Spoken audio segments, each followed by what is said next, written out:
You're watching Drake Wing Gaming. Enjoy the video. Hey guys and gals, Nary here from Drake Wing Gaming. It's subbing to me on Twitter, the Gaming Dragon. Today I'm coming back at you with a Let's Play episode of... One second, y'all. Oh, no, I am not. Okay.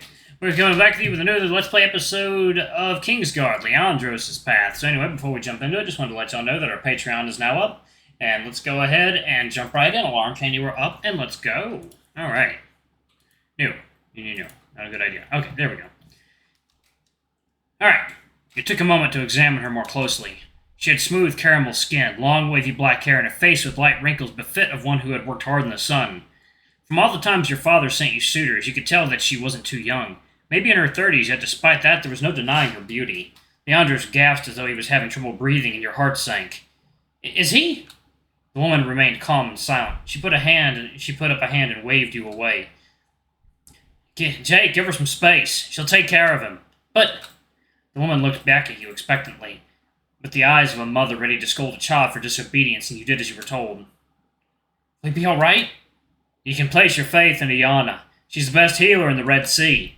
Don't know how many times she saved my scales when I was a reckless kid. Wouldn't doubt that she could bring a man 2 days dead back to life.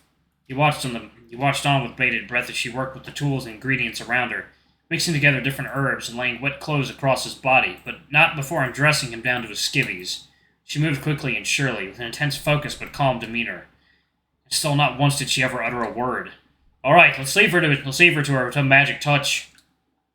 I can show you around the village in the meantime.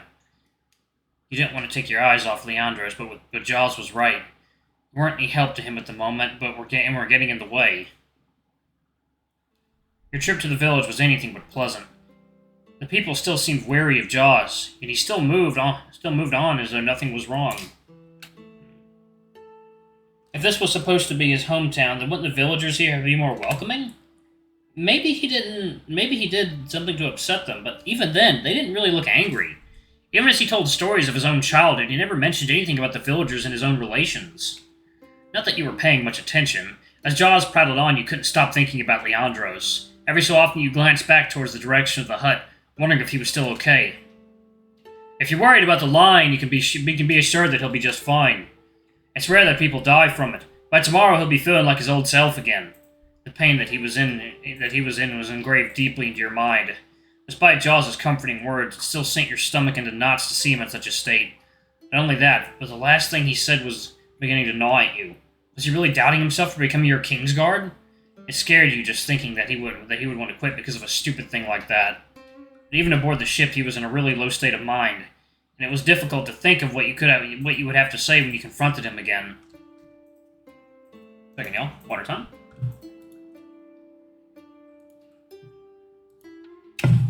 Alright. Hey, Jake. Huh?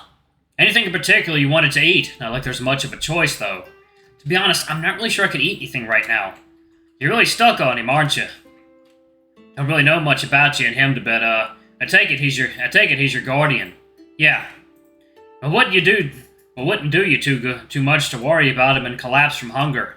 And besides, I'm actually getting pretty hungry, and that boar that was brought in looked like it would make for a pretty good feast. Afterwards, we can come to the beach for a while and look for the others. All right. As you approached the village center, you saw the boar being roasted over a giant fire pit. Many of the villagers had gathered to get their fill, and there was more than enough to go around. You weren't quite certain if you and Jaws would get anything, but as you approached, they handed out your share, which was just as big as everyone else. Despite how wary everyone was of you and Jaws in the beginning, it seemed a good meal was the icebreaker needed. Some of the villagers approached you, and after some small talk, you could see their tension ease. They were curious and a bit wary, but after you explained the situation you were in, they welcomed you with open arms. It helped you to take your mind off the gloom, and before you knew it, you were chatting and laughing along with them. After a belly of food, you felt much better, and your strength had started to return as well. Before the sun set too low, Jaws guided you down to the beach in hopes of finding more survivors. You must have spent at least an hour or so combing the beach and still found no signs of survivors. Jaws told you to be patient and not to push yourself, but you were eager to find any trace of Marilyn and Esther. While you walked on the beach, Jaws searched the sea.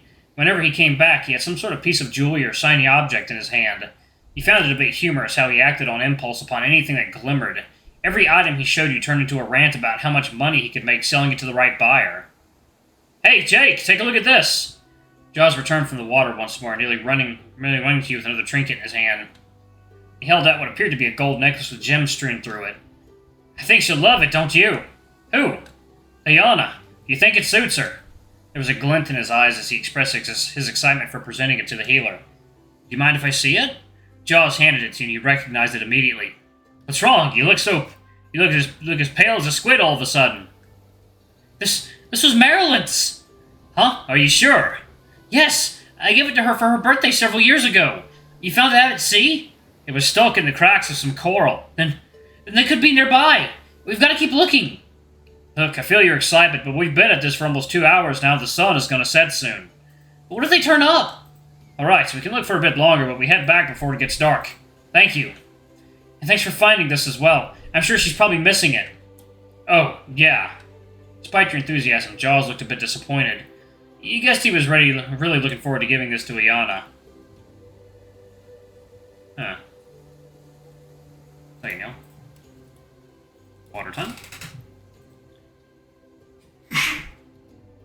Bless you. Alright. I'll be I'm a generous ruler. Give it back to him. You know what? Here. Jake, are you sure? Marilyn has plenty of jewelry. She probably doesn't even remember this, to be honest. I'll get a new one made when I get back to the capital. Thank you. Jaws held the jewelry up to the light and his eyes beamed. You really like that Ayana, huh? Ha, you kidding me? She's the stars in the sky and the wind in my sails. God! I mean, we're just longtime friends is all. Jaws started to look bashful. It seemed he really was different from what he looked like on the outside. So how did the two of you meet?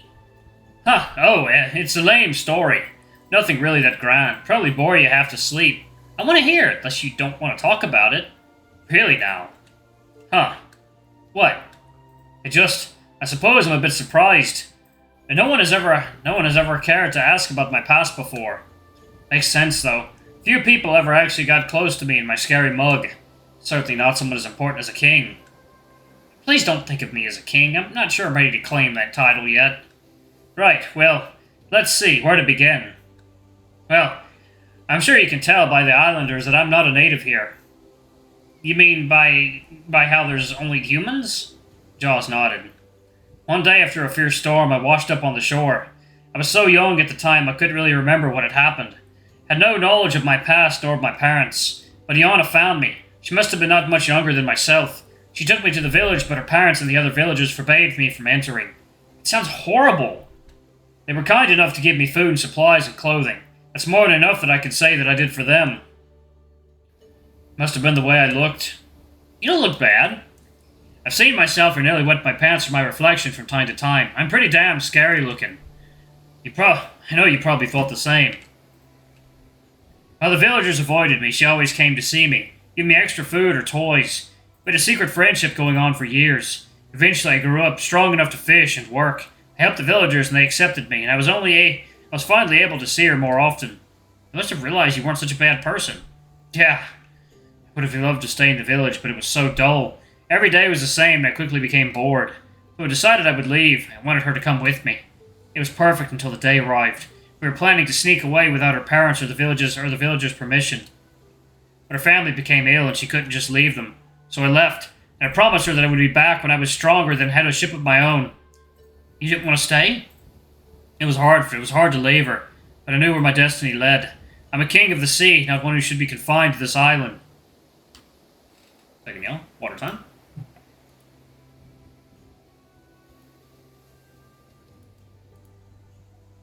Alright. Kept telling myself every day that I would be back, and that I would show her the world. But life doesn't work like that. Before long, I changed. I became a monk. Jaws stopped himself and bundled his fist. He had a serious look on his face. You could tell he was angry at himself. He wanted to ask why he looked pained enough that you didn't want to stir him up anymore. Sorry, I kind of ruined the story. Can't run away from the past, it seems. Always find some way to come back and haunt you. Not only have I returned, but I failed to even keep my promise. All I've done for her is give her small trinkets thinking it could fix all that I've done to screw up. Why she hasn't kicked me out of life, I'll never know. Well, maybe she's forgiven you. Or perhaps she never was angry to begin with? Heh, And I'm one lucky bastard. You know, it was your relatives who urged me to return. Ended up spilling my story to them, and I immediately regretted it. They dropped everything they were doing and started sailing us straight to this island. They can be pretty bullheaded at times. You're telling me. Wouldn't leave me alone about it. The entire trip I wanted them to turn around, but they just kept on insisting. Nearly jumped ship when we got close. Imagine a guy like me being too scared to return home. Yet when I stepped off that boat and saw her for the first time in Sidon knows how many years, I was fully expecting her to slap me right across the face. Instead, she just smiled and greeted me like an old friend again. It was almost as though I had never left. Her family had died not long after I had left years ago. She was all alone on this island waiting for me. And yet she still accepted me. Jaws turned away, wiping something off his face. Anyway, she means a lot to me, and giving her small things like this is about the only thing I can do for her now. At least till I can get a boat of my own. I'm sure Esther and Marilyn would have given you one if you'd asked. As much as I love them, I don't want to feel like I'm indebted to them forever. I wanted to get my own boat and crew with my own two hands. Something that I can be proud of achieving myself. Do you regret leaving? That's a hard question.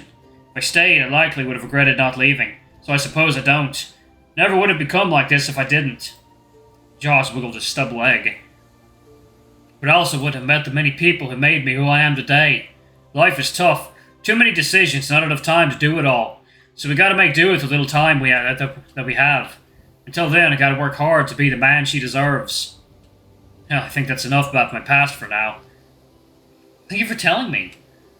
Couldn't very well deny a request from a king. What do you say we head back, though? It's getting late. Already? But we still have a bit more time before sunset. What if they turn up? We don't want to be out past dark. Island might be safe, but it'll make the trip back to the village difficult. That, as much as I hate to admit it, there are over 50 islands in the Red Sea. They could have washed up on any of those islands. Should we check those? Should we check those then? All of them. That would likely take months, and even if we had the time, we couldn't. Not until a trade ship comes through, at least. There you go. It is, in fact, water time.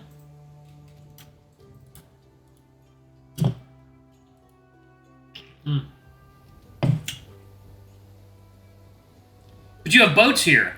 Couldn't we visit some of the neighboring islands at least? Those are only for fishing nearby within the reef. We don't venture out further than maybe a few hundred feet from the island. Trust me, of these waters, the last thing you want to be caught on is a little dinghy, only for it to get turned over by a wave. It would also be too difficult to reach another island with these boats. The current is very strong this time of year. So then, when does this trade ship come? I honestly can't say. Could be a week or 2 or 3. Could be not for a few months. That long? But we don't have that much time to wait. Fortunately, it's all we can do. There aren't many ships that even bother to come out to an island like this. It was one of the reasons why I left the first chance I got. So we could be stuck here forever? I doubt forever. I'm sure the villagers could give you a better time when a ship would show up. Still, think of it this way. At least you're safe here. Most of the animals on the island are docile and wary of people, and with the pirate problem taken care of, you won't need to worry about meeting up with any unsavory folks. Pirates? Are you talking about the ones that nearly took over the Red Sea? Burned and plagued villagers and all that? I am going to say, please text. Alright, y'all. I'm going to go ahead and pause it right there. Thank y'all so much for watching. Don't forget to like, comment, subscribe, ring that notification bell, and check out our Patreon if you can. It always helps. Before I go, I'm going to give a quick shout out to our lovely bronze tier patrons. Thank y'all for all you do for the channel. We greatly appreciate it. And to our silver tier patron, Cade Silvermoon, thank you for going a bit above and beyond. It's greatly appreciated. And to our gold tier patron, Amr, thank you so much for subscribing to our ultimate tier. We love you. You're awesome. We hope you enjoy your new icon. Anyway, if y'all want to get your names in the credits and get access to our not safe for work content, it's as little as $5 anyway. I love you all, and I shall see y'all in the next video. Bye-bye!